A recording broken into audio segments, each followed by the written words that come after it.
Last topic में हमने बात करी थी इलेक्ट्रोमैग्नेटिक रेडिएशंस के बारे में, क्योंकि हमें इलेक्ट्रॉन्स की स्टडी करनी थी। तो हमें लगा कि इलेक्ट्रॉन्स की स्टडी करने के लिए हम पहले कुछ और स्टडी करें, रेडिएशंस की स्टडी करें, लाइट की स्टडी करें। लाइट की स्टडी करने से ही हमें इलेक्ट्रॉन्स के बारे में पता चलेगा, और इलेक्ट्रॉन्स के बारे में पता चलेगा तो स्ट्रक्चर ऑफ एटम के बारे में पता चलेगा। आपको याद होगा हम बात कर रहे थे स्ट्रक्चर ऑफ एटम के बारे में। अब बच्चों, जब हम इलेक्ट्रॉन्स की स्टडी करते करते लाइट तक पहुंच गए, तो हमने लाइट को पढ़ने के लिए सबसे पहले सीखा कि वेव क्या होती थी या ट्रांसफर वेव्स क्या होती थी। हमने ट्रांसफर वेव्स की कुछ प्रॉपर्टीज पढ़ी थी, जैसे कि हमने प्रॉपर्टी पढ़ी थी बच्चों वेवलेंथ, जिसे हम लैम्बडा से डिनोट करते थे, that is the distance covered by the wave in completing one oscillation और वन टर्न। फिर हमने एम्पलीट्यूड पढ़ा था, it is the height of the crest और the depth of the trough. फिर हमने उसके बाद फ्रीक्वेंसी, इसको हम न्यू से डिनोट करते हैं, वो पढ़ा था, that is the number of waves consisting पर सेकंड या पर यूनिट टाइम। हमने वेलोसिटी पढ़ी, velocity is the distance travel by the wave in given time. इसके अलावा बच्चों हमने टाइम पीरियड और वेव नंबर भी पढ़े थे। हालांकि आज मैं उसके बारे में ज्यादा डिस्कस नहीं कर रहा हूं, अभी मेरा काम इसमें चल जाएगा। हमने ये भी पढ़ा बच्चों की जो वेलोसिटी होती है इलेक्ट्रोमैग्नेटिक वेव्स की। अच्छा, इलेक्ट्रोमैग्नेटिक वेव्स क्या होती हैं? हमने कहा था वो वेव्स जो निकलती हैं किसी भी ऑब्जेक्ट से जिसके अंदर एनर्जी हो। मेरे अंदर एनर्जी है तो मेरे अंदर से दो वेव्स निकल रही हैं, एक इलेक्ट्रिक वेव्स और एक मैग्नेटिक वेव्स, जो आपस में क्या थी? Perpendicular. Electric wave, magnetic wave, electric wave, magnetic wave. और इन दोनों को मिलाकर हमने क्या बोला था? Electromagnetic radiation. इस पेन में से निकल रही है इलेक्ट्रोमैग्नेटिक रेडिएशन, बल्ब ट्यूबलाइट में से निकल रही है इलेक्ट्रोमैग्नेटिक रेडिएशन, तुम में से निकल रही है इलेक्ट्रोमैग्नेटिक रेडिएशन, इस प्लेनेट अर्थ में से निकल रही है इलेक्ट्रोमैग्नेटिक रेडिएशन, कोरोना वायरस में से निकल रही है इलेक्ट्रोमैग्नेटिक रेडिएशन, पूरे ब्रह्मांड से निकल रही है इलेक्ट्रोमैग्नेटिक रेडिएशन, सन से निकल रही है electromagnetic radiation, every particle, electrons में से निकल रही है इलेक्ट्रोमैग्नेटिक रेडिएशंस। तो दुनिया में जितने भी एनर्जी पार्टिकल्स हैं सब में से निकल रही है क्या? Electromagnetic radiations.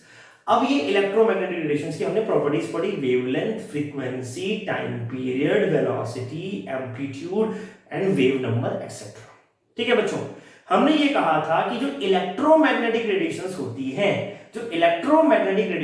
हैं उनकी वेलोसिटी हमेशा कांस्टेंट होती है, और जो होती है बराबर 3 × 10⁸ मीटर पर सेकेंड या 2.99999 × 10⁸ मीटर पर सेकेंड, पर हम इसको अप्रोक्सीमेटली 3 × 10⁸ मीटर पर सेकेंड बोलते हैं। अब हमने ये भी कहा बच्चों कि जो v है वो कांस्टेंट है, जिसको हम c भी बोलते हैं, and c is velocity of light. तो इसका मतलब हमने लास्ट टाइम पर यह सीखा कि लाइट एक क्या है? लाइट एक इलेक्ट्रोमैग्नेटिक रेडिएशन है। लाइट एक क्या है? लाइट एक इलेक्ट्रोमैग्नेटिक रेडिएशन है। अब बच्चों हम क्या करते हैं, थोड़ा सा पास्ट में जाते हैं by the help of time machine. फिलहाल जो टाइम मशीन है वो तुम्हारा दिमाग है, असली वाले की बात फिर कभी करेंगे। तो आज आप अपने दिमाग को थोड़ा सा पास्ट में लेकर जाओ, ज्यादा दूर जाने की जरूरत नहीं है, 3-4 महीने पहले लेकर जाओ। तो आपने एक चीज पढ़ी थी बच्चों, अगर आपको याद हो, स्पेक्ट्रम ऑफ विजिबल लाइट या स्पेक्ट्रम ऑफ व्हाइट लाइट। क्या था बच्चों स्पेक्ट्रम ऑफ व्हाइट लाइट? जब कभी व्हाइट लाइट को किसी पिरामिड से या किसी प्रिज्म से पार किया जाता था तो वो 7 कलर्स में स्प्लिट हो जाती थी, and obtaining those 7 colors on screen is called spectrum of white light। अब वो 7 कलर्स में स्प्लिट तो हो गई, किस बेसिस पर हुई थी आपको याद है? कौन सी ज्यादा डेविएट हुई थी, कौन सी कम डेविएट हुई थी, कैसे पता चलता था? वो पता चलता था बच्चों उस लाइट के वेवलेंथ के बारे में पता करके। अगर रेड लाइट थी तो वेवलेंथ ज्यादा थी, डेविएशन कम था। वॉयलेट लाइट थी, वेवलेंथ कम थी, डेविएशन ज्यादा था। इसका मतलब हमने लास्ट टाइम 10th में ही सीख लिया था कि चाहे व्हाइट लाइट के अंदर 7 कलर्स होते हैं, लेकिन हर कलर की वेलोसिटी तो सेम है, दैट इज 3 × 10⁸, लेकिन सबकी वेवलेंथ और सबकी फ्रीक्वेंसी अलग अलग थी। यानी कि इस कांस्टेंट को हमने हटाया था तो हमें क्या मिला था बच्चों? That is nu is inversely proportional to lambda. Wavelength is inversely proportional to frequency. मैं यहां लिख देता हूं, wavelength is inversely proportional to frequency. ये हमने सीखा था कि जिसकी वेवलेंथ ज्यादा उसकी फ्रीक्वेंसी कम, जिसकी फ्रीक्वेंसी ज्यादा उसकी वेवलेंथ कम। और हमने व्हाइट लाइट को 7 कलर में स्प्लिट किया था। इतनी बात समझ में आती है? बिल्कुल आती है सर, इसमें कोई बड़ी बात नहीं है। अब ये जो व्हाइट लाइट थी, क्या थी व्हाइट लाइट? इससे हम क्या करते थे? इससे हम चीजों को देखते थे। तो व्हाइट लाइट को हमने क्या नाम दिया था? व्हाइट लाइट को हमने बच्चों विजिबल रेज का नाम दिया था। ये है बच्चों वो white light, that is VIBGYOR. मैंने वैसे 10th में आप लोगों को पढ़ाया पूरा टॉपिक, लेकिन क्योंकि अब आप 11th में आ गए तो एक बार दोबारा पढ़ाना मेरा फर्ज बनता है। VIBGYOR is a visible region. इसमें वॉयलेट है, इंडिगो है, ब्लू है, ग्रीन है, येलो है, ऑरेंज है और रेड है, जो रेनबो बनता था, विबग्योर। तो ये क्या है? ये व्हाइट लाइट है। अच्छा, ये वो व्हाइट लाइट है जिसको हम ये भी बोल सकते हैं इलेक्ट्रोमैग्नेटिक रेडिएशन है। Light is electromagnetic radiation. Light is example of electromagnetic radiation. Light क्या है? एग्जाम्पल है। किसका एग्जाम्पल है? इलेक्ट्रोमैग्नेटिक रेडिएशंस का एग्जाम्पल है विबग्योर। अब ये हमें दिखती है या इसकी मदद से हम देख सकते हैं, विबग्योर की मदद से हम देख सकते हैं। हमने बच्चों ये पढ़ा कि जिसकी वेवलेंथ ज्यादा उसकी फ्रीक्वेंसी कम, जिसकी फ्रीक्वेंसी ज्यादा उसकी वेवलेंथ कम। तो अब ये बात हमने 10th में सीखी थी कि रेड लाइट की वेवलेंथ ज्यादा होती है तो रेड लाइट की फ्रीक्वेंसी कम हो जाएगी, रेड लाइट की वेवलेंथ कम होती है तो फ्रीक्वेंसी ज्यादा हो जाएगी। इस तरीके से होती है। अच्छा, सातों के सातों की विबग्योर की वेलोसिटी क्या होगी? वो कांस्टेंट थी 3 × 10⁸ मीटर पर second. Of course in vacuum हम ये बात कर रहे हैं, हम ग्लास में, मिल्क में, हनी में बात नहीं कर रहे हैं, हम किसमें, या वाटर में बात नहीं कर रहे हैं, हम किसमें बात करते हैं? हमेशा वैक्यूम की या एयर की बात करते हैं। ठीक है ना बच्चों? तो light is a electromagnetic radiation. इसकी वेवलेंथ है, एम्पलीट्यूड है, फ्रीक्वेंसी है, वेलोसिटी है। वेलोसिटी सबकी कांस्टेंट है। अब तुम्हारे सामने मैंने एक वर्ड लिखा हुआ है बोर्ड पर सबसे ऊपर, दैट इज इलेक्ट्रोमैग्नेटिक स्पेक्ट्रम। इस वर्ड में स्पेक्ट्रम तो सर हमने सुना हुआ था, हमने तो सुना था व्हाइट लाइट का स्पेक्ट्रम, आपने लिख दिया इलेक्ट्रोमैग्नेटिक स्पेक्ट्रम। बच्चों दोबारा सुनो बात को। हमने कहा इलेक्ट्रोमैग्नेटिक रेडिएशंस, ये क्या होती हैं? इलेक्ट्रोमैग्नेटिक रेडिएशन सर वो होती हैं जो किसी की बॉडी में से निकलती हैं। जैसे मैंने कहा मेरी बॉडी में से निकल रही है, मैंने कहा इस पेन में से निकल रही है, इस पेन में से 2 रेडिएशन निकल रही हैं। मान लो एक रेडिएशन निकल रही है इस तरीके से, हाँ तो मैं दिखाता हूँ बच्चों बनाकर, और एक ऐसे, ठीक है ना। अब ये हो गई इलेक्ट्रिक रेडिएशन, ये हो गई मैग्नेटिक रेडिएशन। इन दोनों को मिलाकर हमने क्या बोल दिया? Electromagnetic radiation. अब बच्चों मुद्दा क्या है? मुद्दा ये है कि इन इलेक्ट्रोमैग्नेटिक रेडिएशंस को वेलोसिटी सेम है लेकिन वेवलेंथ तो अलग है, फ्रीक्वेंसी तो अलग है। तो क्या वो सिर्फ विजिबल रेज होती हैं? नहीं, ये सारी रेज एग्जांपल है किसकी? इलेक्ट्रोमैग्नेटिक रेडिएशन की। कॉस्मिक रेज बताऊंगा अभी क्या होती हैं, gamma rays, X rays, UV rays जिसे हम अल्ट्रावायलेट रेज कहते हैं, visible rays, infrared rays, microwave या रेज बोल सकते हो आप इन्हें, एफएम रेज, ये सब किसके एग्जांपल है? इलेक्ट्रोमैग्नेटिक रेडिएशंस के एग्जांपल हैं। इनमें से ये वाली रेज आपने 10th में पढ़ी थी, बाकी आपने 10th में नहीं पढ़ी थी। मैंने हालांकि आपको पढ़ाई थी एक बार, आपको याद होगा जब हम ग्रेड बैच जो है रन कर रहे थे। खैर, तो ये हमने पढ़ी थी विबग्योर। कौन कौन सी? VIBGYOR, violet, indigo, blue, green, yellow, orange, red. हमने जब इनको अरेंज किया था इन द इंक्रीजिंग और डिक्रीजिंग ऑर्डर ऑफ वेवलेंथ, ये वेवलेंथ इंक्रीज हो रही है,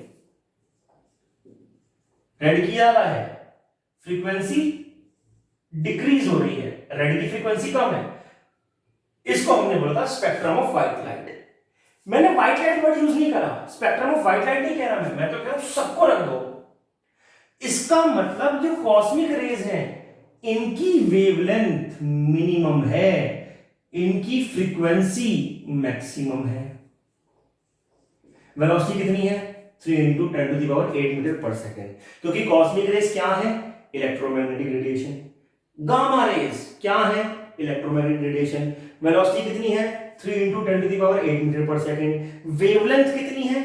वेवलेंथ कितनी है? ये मिनिमम है तो इसकी ज्यादा होगी, वेवलेंथ ज्यादा होगी, इसकी वेवलेंथ और ज्यादा होगी, इसकी वेवलेंथ और ज्यादा होगी अल्ट्रावायलेट की, फिर अल्ट्रावायलेट के बाद विजिबल की और ज्यादा होगी, विजिबल में भी वायलेट की कम होगी, इंडिगो की ज्यादा होगी, ब्लू की और ज्यादा, ग्रीन की और ज्यादा, येलो की और ज्यादा, ऑरेंज की और ज्यादा और रेड की सबसे ज्यादा। फिर इसके बाद इससे भी ज्यादा वेवलेंथ इंफ्रारेड रेज की, उससे भी ज्यादा वेवलेंथ माइक्रोवेव्स की, और सबसे ज्यादा वेवलेंथ मैक्सिमम वेवलेंथ इसकी रेडियो वेव्स की। तो ये हमने केवल व्हाइट लाइट का स्पेक्ट्रम पढ़ा, ये पूरी इलेक्ट्रोमैग्नेटिक रेडिएशंस का स्पेक्ट्रम है, अलग अलग तरह के इलेक्ट्रोमैग्नेटिक रेडिएशंस का स्पेक्ट्रम है। अब मुद्दा आता है, दिमाग में क्वेश्चन आता है कि सर खाली व्हाइट लाइट क्यों पढ़ा था और अब ये क्यों पढ़ रहे हैं, और दोनों में फर्क क्या है? फिर फर्क एक तो वेवलेंथ और फ्रीक्वेंसी का हो गया, और दूसरा अगर आप नाम ध्यान से देखोगे तो जो आपकी व्हाइट लाइट थी उसकी जगह मैंने व्हाइट की जगह क्या वर्ड लिखा है यहाँ पर? Visible raise. इसका मतलब बच्चों ये वो स्पेक्ट्रम है, ये वो वेवलेंथ है जो आपको दिख सकती है। विजिबल से पीछे लेफ्ट साइड या विजिबल से राइट साइड आपको कुछ नहीं दिखने वाला। आपको इंफ्रारेड रेज आपकी आंखों से नहीं दिख सकती। एक बार एक टीचर ने मुझसे क्वेश्चन पूछा, इंफ्रारेड रेज का कलर बताइए, मतलब पूरी क्लास से पूछा। क्लास क्या, मैं आपको सच बताऊं तो मेरा एक इंटरव्यू चल रहा था, वहां पूछा कि इंफ्रारेड रेज का कलर बताइए। अब 2-3 लोग बैठे थे, एक ने कहा जी रेड, दूसरे ने कहा रेड, मैंने कहा जी मालूम नहीं, हमने तो कभी देखी नहीं। फिर उन्होंने पूछा अल्ट्रा वायलेट रेज का कलर बताइए, वो तो सबने छूटते बोला वायलेट वायलेट वायलेट। मुझसे पूछा, मैंने कहा भाई हमने तो कभी देखी ही नहीं। कह रहा भाई तुमने क्यों नहीं देखी, तुम्हें पता नहीं है? मैंने कहा सर जब दिखती ही नहीं तो कलर कहां से आ जाएगा? कलर तो केवल किसका आएगा? विजिबल रेज का आएगा भैया मेरे। ये जो रेज हैं आप केवल इनको देख सकते हो, ना इधर कुछ देख सकते हो ना इधर कुछ देख सकते हो। जैसे हमने 9th में पढ़ा था 20 hertz to 20,000 hertz is audible range. ये हमें सिर्फ सुनाई देने वाली रेंज है, ना इधर की हमें अल्ट्रासाउंड सुनाई नहीं देती, इंफ्रासोनिक साउंड सुनाई नहीं देती। ऐसे ही हमें अल्ट्रावायलेट रेज भी दिखाई नहीं दे सकती, हमें इंफ्रारेड रेज भी दिखाई नहीं दे सकती बच्चों। लेकिन वो है क्या? वो है इलेक्ट्रोमैग्नेटिक रेडिएशन। ये electromagnetic radiation, electromagnetic radiation, electromagnetic, सब एग्जांपल है किसके? इलेक्ट्रोमैग्नेटिक रेडिएशन के। अब सबकी वेलोसिटी भी कितनी है? 3 × 10⁸ मीटर पर सेकेंड। फर्क क्या है? वेवलेंथ और फ्रीक्वेंसी का। कॉस्मिक रेज की वेवलेंथ सबसे कम लेकिन फ्रीक्वेंसी सबसे ज्यादा, इंफ्रारेड रेज की और उसके बाद एफएम रेज की फ्रीक्वेंसी सबसे कम लेकिन वेवलेंथ सबसे ज्यादा। अब बच्चों इसके बाद एक टॉपिक मैंने आपको और बताया था कि जो एनर्जी होती है, ये मैंने नहीं कहा, ये एक साइंटिस्ट है प्लांट्स, उनके बारे में अगले टॉपिक में बात करेंगे। उन्होंने कहा जितनी ज्यादा फ्रीक्वेंसी, मोर फ्रीक्वेंसी, ये तो मैं आज याद करना है, मोर एनर्जी। इसको प्रूव भी करवाऊंगा, टेंशन मत लो, अब हम प्रूव भी करेंगे। मोर फ्रीक्वेंसी मोर एनर्जी। अच्छा मोर वेवलेंथ, अच्छा याद करो हम पूछते थे कि रेड लाइट क्यों दिखाई देती है जी दूर से? मोर वेवलेंथ, मोर डिस्टेंस ट्रेवल, दूर तक रेड लाइट जा सकती है, एंड लेस स्कैटरिंग। याद आया? लेस स्कैटरिंग, लेस डेविएशन, सारे काम लेस हो जाएंगे, बस दूर तक जाएगी। स्कैटरिंग भी कम हो जाएगी, डेविएशन भी कम हो जाएगा, लेकिन डिस्टेंस मोर हो जाएगा। और यहां पर मोर फ्रीक्वेंसी, मोर एनर्जी, मोर पेनिट्रेशन। अब मजे देखो कंपटीशन के क्वेश्चन कैसे सॉल्व होते हैं। अब देखो जी, मैं तुमसे कहता हूं एक्सरे ज्यादा खतरनाक कि गामा रे ज्यादा खतरनाक, तो किसकी फ्रीक्वेंसी ज्यादा है? सर अगर ध्यान से देखें तो गामा रेज की फ्रीक्वेंसी ज्यादा है, गामा रेज की फ्रीक्वेंसी ज्यादा है, इधर फ्रीक्वेंसी ज्यादा है, तो गामा रेज की फ्रीक्वेंसी एक्स रेज से ज्यादा है। गामा रेज जल्दी पेनिट्रेट कर जाएगी, बॉडी में पेनिट्रेट कर जाएगी, मेटल की शीट में पेनिट्रेट कर जाएगी। तो इसका मतलब ये खतरनाक ज्यादा हो गई। विजिबल लाइट ज्यादा खतरनाक कि अल्ट्रावायलेट लाइट ज्यादा खतरनाक? सर अल्ट्रावायलेट ज्यादा खतरनाक है। क्यों? इसकी फ्रीक्वेंसी भी ज्यादा है, इसीलिए कहते हैं सन से जब अल्ट्रावायलेट रेज आती है तो स्किन को क्या हो सकता है? स्किन को ट्यूमर हो सकता है, कैंसर हो सकता है, डिजीज हो सकती हैं। अल्ट्रावायलेट हमारे लिए खतरनाक होती हैं। क्यों? क्योंकि उनकी फ्रीक्वेंसी विजिबल लाइट से ज्यादा है, इसीलिए अल्ट्रावायलेट रेज को ओजोन लेयर रोकती है। ओजोन लेयर बनी है, वो रुकी तभी तो हम पैदा हो पाए, बच पाए, वरना हम मर जाते। तो अल्ट्रावायलेट रेज बहुत हमारे लिए नुकसानदेह होती है। क्या इंफ्रारेड रे नुकसानदेह होगी? ना, क्योंकि विजिबल नहीं है तो फिर तो ये भी नहीं है, क्योंकि इनकी फ्रीक्वेंसी तो और भी कम है। इसीलिए तो आपके फोन में इंफ्रारेड रेज होती है लेकिन टेंशन नहीं होती, वरना तो हम क्या करते हैं, फोन की इंफ्रारेड लेके दूसरों को मार देते। नहीं, फर्क नहीं पड़ने का, क्योंकि फ्रीक्वेंसी बहुत कम है, वेवलेंथ ज्यादा है, कोई बात नहीं। माइक्रोवेव्स कोई दिक्कत नहीं है, एफएम तो हम सुनते ही रहते हैं, कोई दिक्कत नहीं। तो जितना विजिबल से इधर जाएंगे उतना हमारे लिए खतरनाक बढ़ता जाएगा, जितना विजिबल से इधर जाएंगे उतना खतरनाक फिर भी कम हो जाएगा। अच्छा, और भी कारण हो सकते हैं खतरनाक होने के, मैं ये नहीं कह रहा हूँ कि तुम माइक्रोवेव में चले जाओ, माइक्रोवेव ओवन में बैठ जाओ तो कुछ नहीं होगा, वो बात की बात है, वैसे खतरनाक पेनिट्रेशन के हिसाब से खतरनाक नहीं है। ट्रैवल डिस्टेंस कौन करेगा वो आपको पता चल गया। तो ये याद रखने वाली बातें हैं क्या, दैट इज वेलोसिटी किसकी, सॉरी फ्रीक्वेंसी किसकी ज्यादा, वेवलेंथ किसकी ज्यादा। अब मैंने क्या करा, अब मैंने इनको इनके घटते से बढ़ते क्रम में रखा है, इनको इंक्रीजिंग ऑर्डर में रखा है। किसके इंक्रीजिंग ऑर्डर में रखा है, वेवलेंथ के। किसके डिक्रीजिंग ऑर्डर में रखा है, फ्रीक्वेंसी के। कैसे रखा है दोबारा ध्यान देंगे सामने, कॉस्मिक रेज सबसे ज्यादा फ्रीक्वेंसी, फिर गामा रेज कम फ्रीक्वेंसी, एक्स रेज और कम फ्रीक्वेंसी, यूवी रेज और कम फ्रीक्वेंसी, विजिबल रेज और कम, इस तरीके से कम कम कम होती है, फ्रीक्वेंसी सबसे कम हो रही है। लेकिन वेवलेंथ कॉस्मिक रेज की सबसे कम है, उससे ज्यादा गामा रेज की, उससे ज्यादा एक्स रेज की, उससे ज्यादा यूवी रेज की, उससे ज्यादा विजिबल रेज की, उससे ज्यादा इंफ्रारेड रेज की, सबसे ज्यादा माइक्रोवेव्स की और एफएम वेव्स की है। तो ये हमने क्या रखा, घटते से बढ़ते क्रम में रखा। इसको रिवर्स भी कर सकते हो।